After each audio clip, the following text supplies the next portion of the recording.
A plea at midnight. The voice came through the intercom at 11:47 p.m., trembling, soft, and desperate enough to freeze Jonathan Reed's hand mid-air over his laptop keyboard.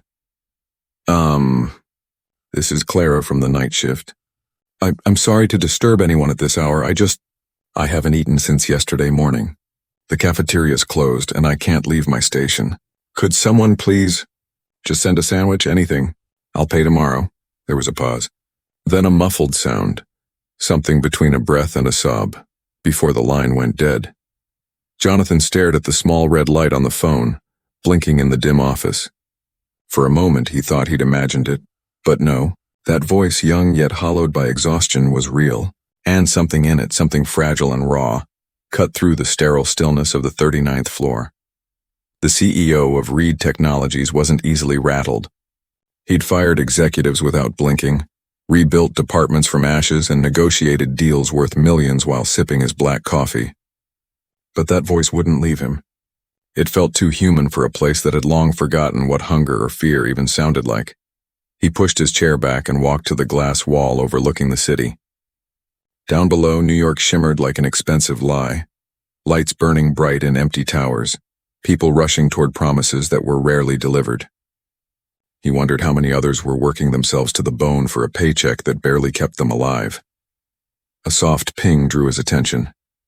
His system dashboard, one of the many privileges of being CEO, showed activity logs from the night shift team.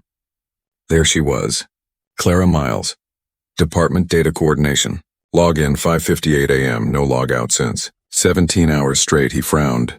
Nobody worked 17 hours unless they were running from something. Jonathan called security. Who's on floor 17 tonight? The guard checked. Just a couple of tech staff. One's the new girl, Miles, Clara Miles. She's been working nonstop lately. Always polite, never late, kinda quiet. Quiet? Jonathan repeated, yes, sir. Like she's scared of her own voice, Jonathan didn't respond. He ended the call, leaned back in his chair, and stared at the office door as if expecting her to walk through it. He'd seen burnout before, people collapsing under pressure, drinking too much, sleeping under their desks. But something about this felt different. The way she apologized for asking for food. Not money, not a day off, just food. He walked over to the internal cafeteria console, still active for management. He placed an order himself, 2 sandwiches, soup, fruit, and bottled water, then added a note. No charge. Deliver to Clara Miles, floor 17, urgent. When the order was processed, he thought that would be the end of it. But as he returned to his desk, the city lights outside seemed colder, lonelier. That voice wouldn't fade. It clung to him like an echo of something buried, something that reminded him of the hospital corridors where his wife once whispered through oxygen tubes. Apologizing for being a burden, he closed his laptop, but instead of heading home, he took the elevator down to floor 17. The metallic doors opened to an almost silent hallway. The hum of computers filled the air. Rows of cubicles stretched ahead, one of them lit by a small desk lamp. There she was, Clara Miles, mid-20s. Maybe younger. Pale under the fluorescent light, her hair tied loosely, her shoulders drooping as if carrying invisible weight. She didn't notice him at first. She was typing, eyes locked on the screen, lips moving faintly as she read lines of data aloud. A half-empty mug sat beside her next to a crumpled tissue. The cafeteria boy appeared moments later, awkwardly holding a tray. Delivery for, Miss Miles? She blinked, startled, then looked at the food as if it were gold. Oh, thank you so much, she whispered. Her hands trembled as she took the tray. Jonathan stepped back unseen, watching her clutch the sandwich like someone afraid it might vanish. She didn't eat right away.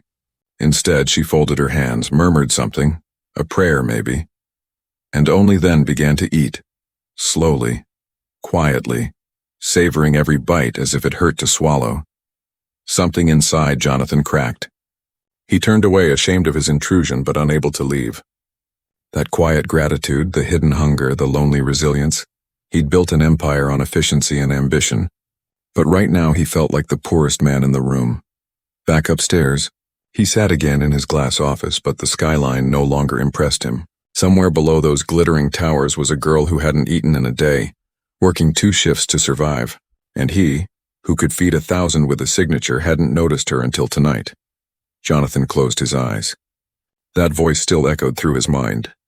He didn't know it yet, but that single plea for food would change everything. His company, his past, and the meaning of power itself. Because before the week was over, he'd follow that same girl home. And discover a truth so painful, it would shake everything he believed about loyalty, love, and survival. The morning after the midnight plea, the city looked exactly the same, cold, busy, and indifferent. But something inside Jonathan Reed had shifted. The man who usually started his day with a financial briefing found himself staring at a single employee profile on his computer screen. Clara Miles. Her record was spotless.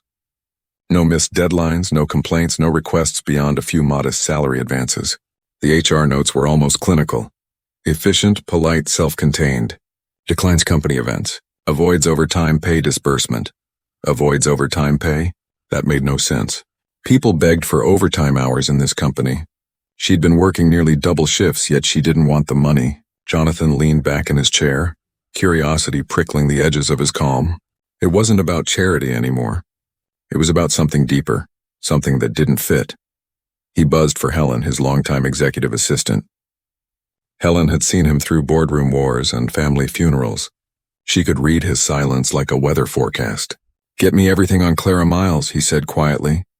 "Work record, address, emergency contact, anything unusual." Helen raised an eyebrow. "Personal interest?" "Professional," he replied too quickly. "Uh-huh," she murmured, knowing better than to argue.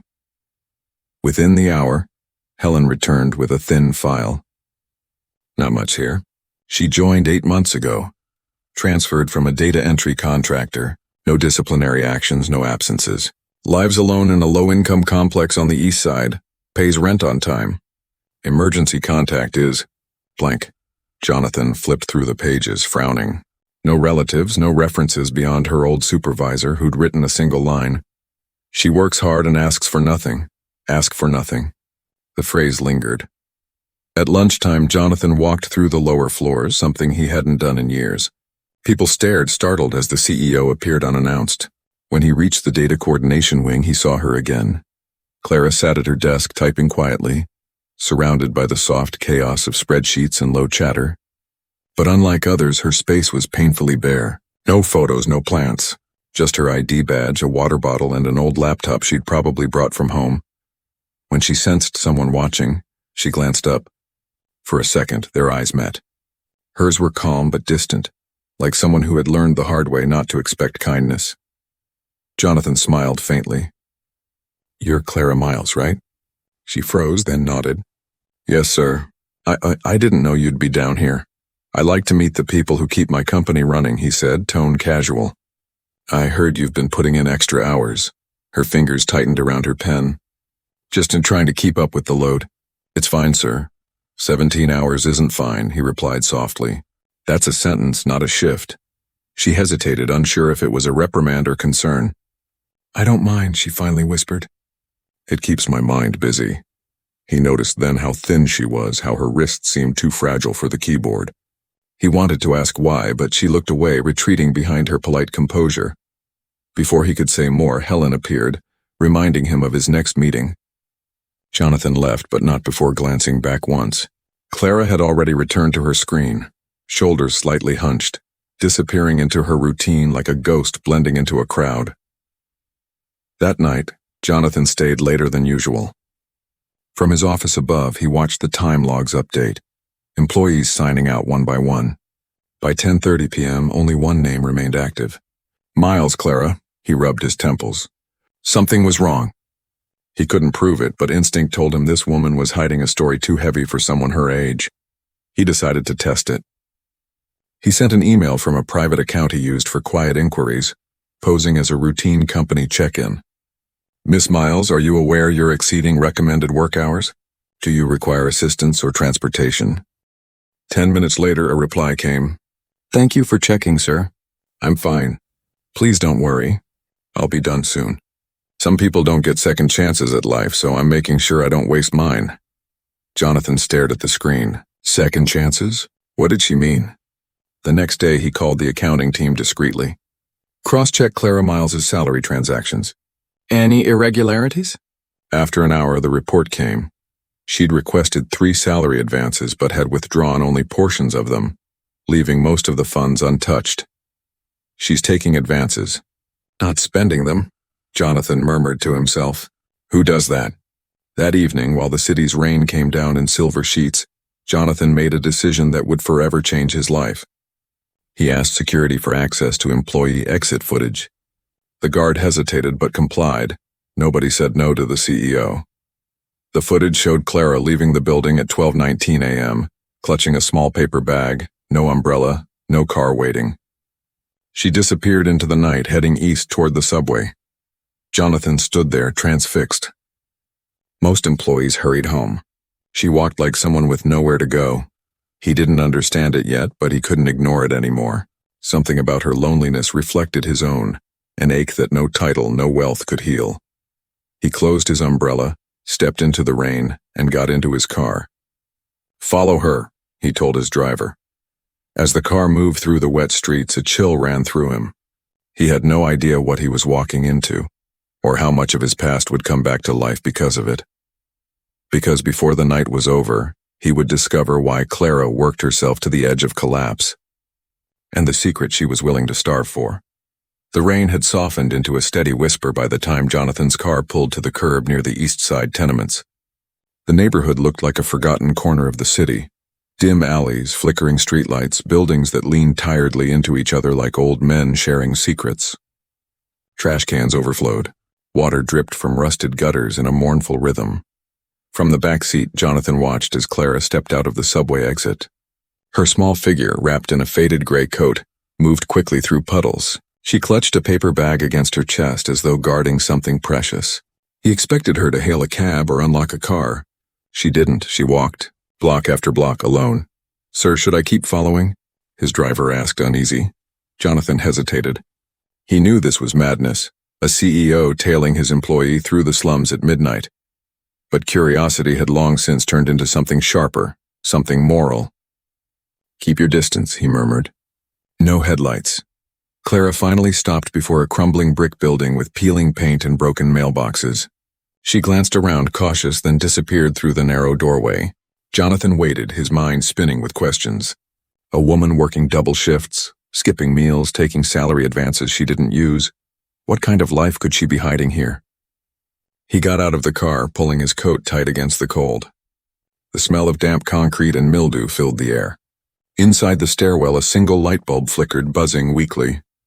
He could hear faint sounds from above, a cough, a child's voice, and then silence. He moved slowly, each step echoing against the walls. On the 3rd floor, he found her door slightly ajar. The number was half scratched off. He shouldn't have looked inside, but he did.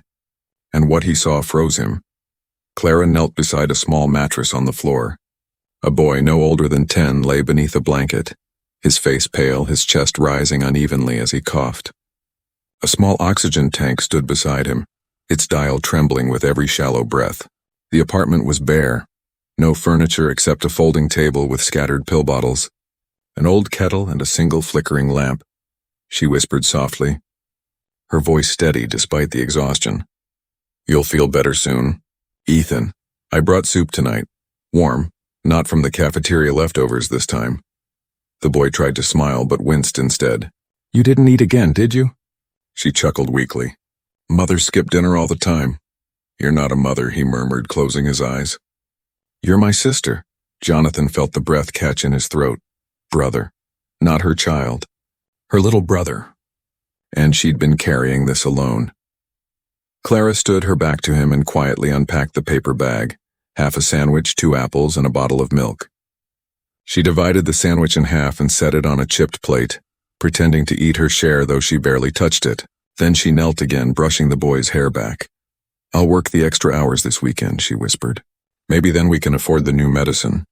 Just hold on a little longer, okay?" Jonathan backed away from the door, guilt clawing at him. Every decision he'd made to maximize efficiency, every policy that cut bonuses or delayed wage adjustments, suddenly it had a face. Her face. Outside, he leaned against the stairwell wall, trying to steady himself. The city's noise had faded. Only the boy's coughing echoed faintly through the door. He wanted to help, to fix it instantly, but he couldn't just walk in and play savior. Pride like hers would see charity as humiliation.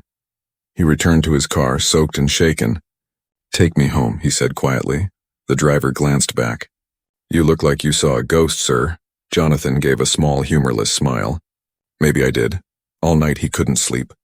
He kept seeing that small apartment, the empty shelves, the girl with tired eyes pretending she wasn't starving so her brother could eat. By dawn, he made a decision, one that defied every business rule he'd ever lived by. That morning, he sent a confidential memo to HR. Reassign employee Clara Miles to flexible remote scheduling effective immediately. Increase base pay by 20%.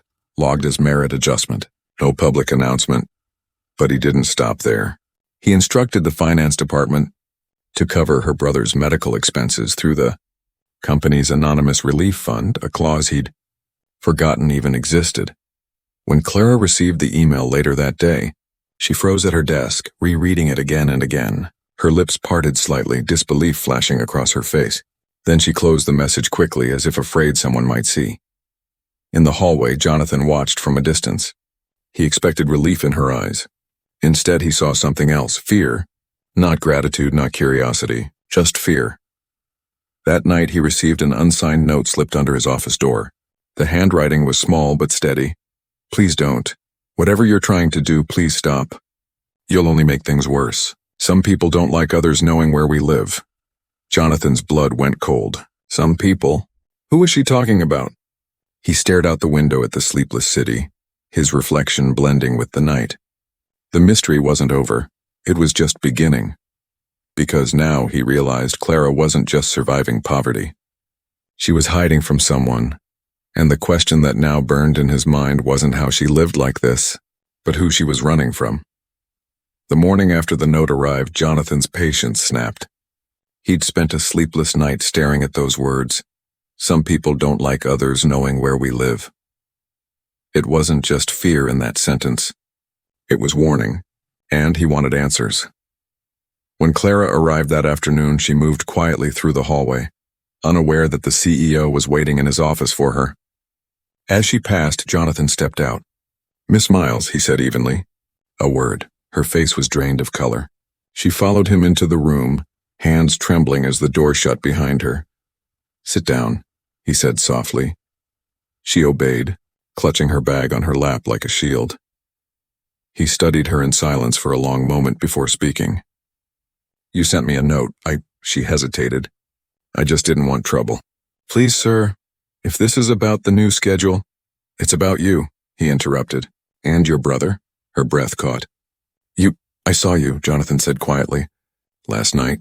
The building, the boy." "I know," she froze. The color left her cheeks completely. Then, without a word, she stood as if to leave. "Don't," he said. "I'm not here to expose you. I just need to understand why you're living like that. You're hiding from someone, aren't you?" Clara's eyes filled with tears she fought to contain. "You shouldn't have followed me," she whispered. "You don't know what you've done. Then tell me." She turned away, arms wrapped around herself. "It's not just about the money. My uncle, he was supposed to be our guardian after the accident, but he stole everything. My parents' insurance, their savings. When I found out, he threatened to ruin me if I ever told anyone. Said no one would believe a girl with nothing." Jonathan's jaw tightened. "Your uncle?" "He works here," she said bitterly. "Senior Finance Division. You promoted him last quarter." The realization hit Jonathan like ice water. Gregory Miles, a man he'd trusted for years. Clara looked up, her voice breaking. "He doesn't know I'm still in the city. I changed my name slightly, added my mother's maiden name to the records. I thought I was safe until you started. Notice me." Jonathan stepped closer, anger rising, not at her but at himself. "He's been reporting directly to me, and stealing from you." "Not just me," she said. "From the company too. But if he finds out I'm here, he'll come for Ethan. He always said if I opened my mouth, he'd finish what the car crash started." Jonathan exhaled slowly, his mind spinning. "You should have come to me. You're his boss," she said. Who would believe the starving girl over the man in the suit? For a moment, silence hung heavy between them. Then Jonathan spoke, his voice steady and dangerous. "He won't touch you again. Please," she said quickly. "Don't confront him. If he feels cornered, he'll destroy us." But Jonathan was already reaching for his phone. He's been using my trust to fund his greed. That ends today. Clara rushed forward, grabbing his wrist. No, you don't understand. He'll make it look like I was part of it. He has fake records, emails, transactions. He's planned this for years. Jonathan's hand froze. Her fear wasn't irrational, it was survival. Then we find proof, he said finally. You and I quietly, she shook her head. You'll lose everything if he finds out. He plays dirty, sir. He doesn't just destroy people, he makes the world forget they ever existed. Jonathan met her eyes. So do I when I have to. Something in his tone, cold, resolved, made her step back. For the first time, she saw not the polished executive, but the man who'd clawed his way through ruthless boardrooms. That night, Jonathan opened the company's financial archives himself. Passwords, hidden ledgers, offshore links, all buried deep. And there it was. Millions siphoned through false vendors under Gregory Miles's signature. He printed the documents, locked them in his briefcase, and leaned back, exhausted, but grimly satisfied. The truth was his weapon now. But when he arrived at the office the next morning, the world shifted. Two men from the corporate audit committee waited by his door. Their expressions were sharp, rehearsed. Mr. Reed once said, holding a folder, "You're under investigation for fund misappropriation. Evidence was submitted late last night. Signed under your credentials." Jonathan's stomach dropped. Behind them, in the hallway, stood Gregory Miles, smiling faintly, a predator who'd moved first. And in that instant, Jonathan understood the cruel twist. His act of compassion had lit the fuse. Clara's warning hadn't been fear. It had been prophecy, because now the hunter had become the hunted. Jonathan's name spread through the company like wildfire.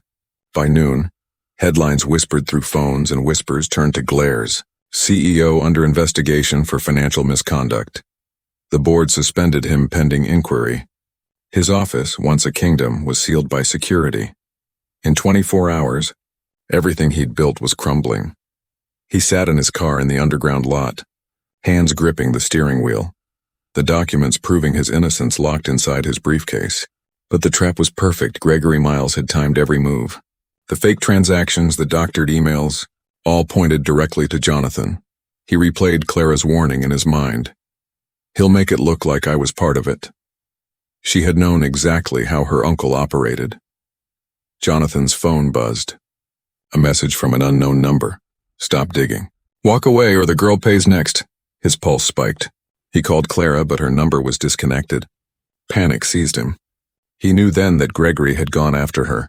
He drove through the storm to the east side, the city lights smeared by rain and fear. When he reached the apartment building, the door to her unit hung open, the lock broken. Inside, the small mattress was gone. The oxygen tank, the kettle, the lamp, all missing. The place was stripped bare. Only one thing remained, a crumpled note under a chair leg. Jonathan picked it up, heart pounding. He found us. Don't come, please. He stood there soaked, trembling with helpless rage. The sound of thunder rolled through the night like laughter. For the first time in years, Jonathan felt powerless, not as a CEO, but as a man. He had tried to fix her world and instead dragged her into his. But then something shifted inside him, a fire he thought had long burned out. This wasn't just about clearing his name anymore. It was about saving hers. The next morning, Jonathan met Helen in a coffee shop far from downtown. She looked at him with disbelief and concern. "Gregory framed you," she whispered. "He's been moving funds for years under dummy vendors. But we can't prove it. He wiped the system last night." Jonathan slid a USB drive across the table. "Not everything. I made backups of the finance logs last week. The originals are encrypted, but they show the offshore transfers and the approval signatures." Helen's eyes widened. "That's enough to bring him down," he nodded grimly. "But we need to find Clara. She's the key witness.